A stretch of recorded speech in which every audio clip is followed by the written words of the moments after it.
The Cowboys have the Storm tomorrow night to kick off the second last regular round of the NRL. It's at Queensland Country Bank Stadium, so a big one. Scott Drinkwater joins us on the morning show. G'day, Scott.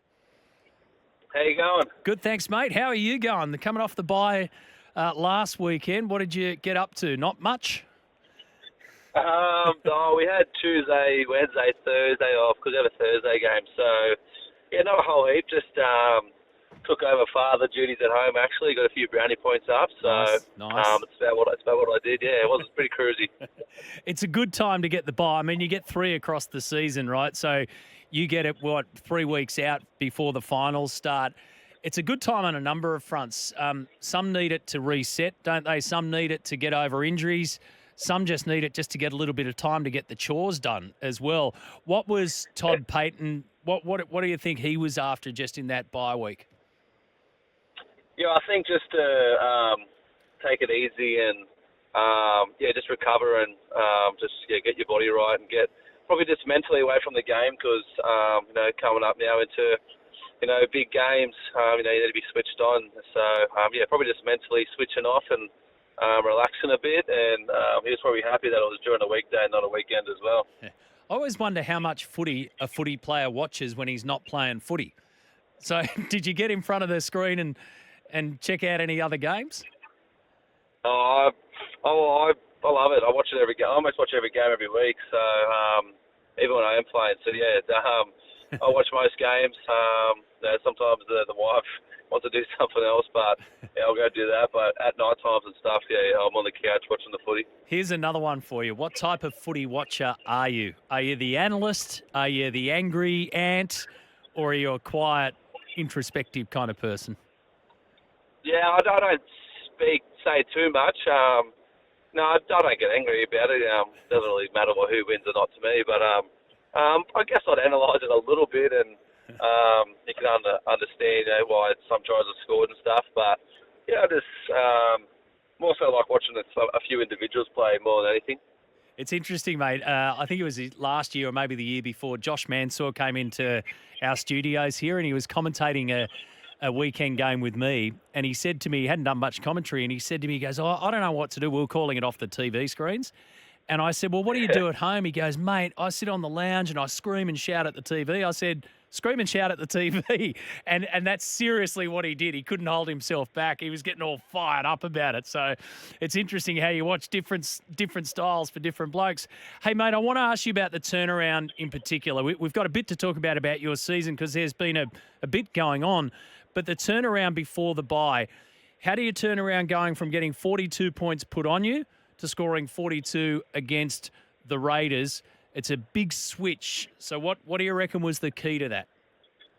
Yeah, we were really disappointed with our second half against the Broncos. We just went away from that game plan, and we probably weren't as connected as a team during that second half, and our attack hurt from that, and we were very basic one out, and then alongside that, we were missing a few tackles. So it was more so just getting back into being connected, especially our senior players, making sure everyone's on board what we're doing, and just, as I said, staying connected, communicating with each other, and on the flip side of that, our attitude towards our defence, I thought, was brilliant against the Raiders. We're really aggressive and physical when they were coming out of their own end. They got a really good back five and they're strong. So to limit their meters as much as we did, I think that was the positive. So it was more, just very disappointed.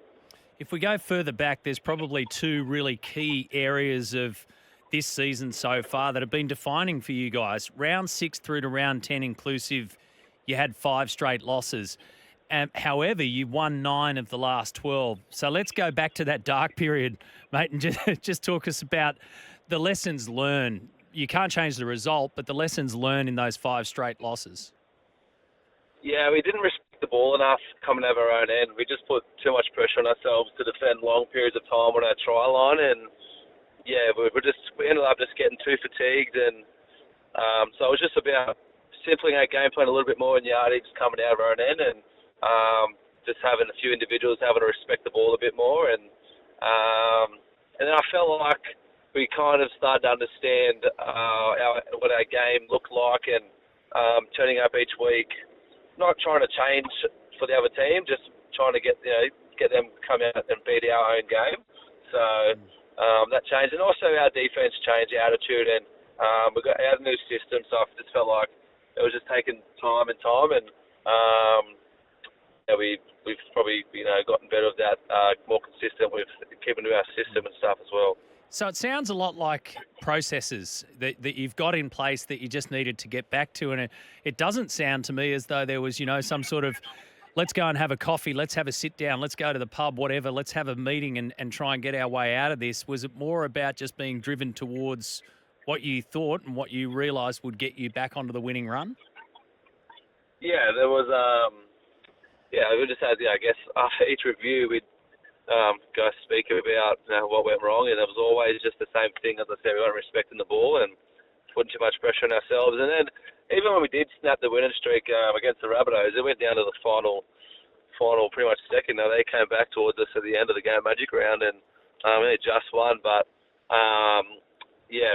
everyone understood what the coaches are trying to do, and I guess after you win a few games, sticking to your process, there's a belief in that, and sticking to it. Yeah. What did you make of the Storm side that was named yesterday? There's been a lot of discussion around resting players, and that's the right that you earn if you can wrap up the minor premiership a couple of weeks before the finals. How does it affect you guys? Doesn't really affect us, I guess. I was down in Melbourne for a couple of years and understand, what Craig Bellamy wants from individuals. It's got nothing to do with skill-based areas. So yes, obviously they're missing a couple of skillful guys there. They've got guys who are hungry for a spot, still hungry to wear the jersey, and over everything that Craig teaches, he just wants them to compete. So you're going to see a team wearing purple who are going to compete for 80 minutes, and they don't bow down. And they still got a few good individuals playing, like they're still starters as well. So it's turning up, ready to know that it's going to be a competitive game still, and those blokes on the other side of the fence are could be pushing for a bench spot still in that team. So as I said, just for us sticking to our game, making them beat our game. Yeah. You've now played 115 games, I think, Scott, for North Queensland. And as you mentioned, you started at the Melbourne Storm. You ended up playing one game there and then injury, and then you move on. When you come up against the Melbourne Storm, do you ever think of what might have been? Nah, not really, not anymore. I've been up here 5 years now, so I'm a Cowboy through and through. I love my time down in Melbourne, and I can't give the club enough raps for what I learned down there as a rugby league player, and what was kind of instilled in me with hard work and learning all that stuff. But I'm a Cowboy through and through, and I love it. I love living up here. So those thoughts don't really run through my head. 100%. Righto, one final one. So Storm, of course, tomorrow. Then you'll finish it off against the Bulldogs, and then into finals. What does finals footy mean to you? The word intensity keeps coming up when I ask that question. Yeah, I think, even over this next 2 weeks, you'll see, a couple of games that just have finals footy intensity. It's just end-to-end, relentless plays coming at you, and the refs kind of normally put the whistle away a little bit more, so it's the ball's in play a lot longer without stoppages, so it comes out of fatigue, and then this comes down to, I guess, teams taking their opportunities, when you get them, because you don't get too many in finals footy. So intensity, and probably I think a big one is don't be afraid of the moment, and just go out there and just play your game. Don't go into your shell, because that's another way you could lose games quite easily, is going into your shell, and the good team just eat that stuff up if you're being too simple. Yeah. All right. So finals ahead, but it all's back on again tomorrow night. Enjoy it out there. Big crowd up against the Storm. Queensland Country Bank Stadium at 7:50 is the kickoff. Scott Drinkwater, thanks for your time. Thanks for having me.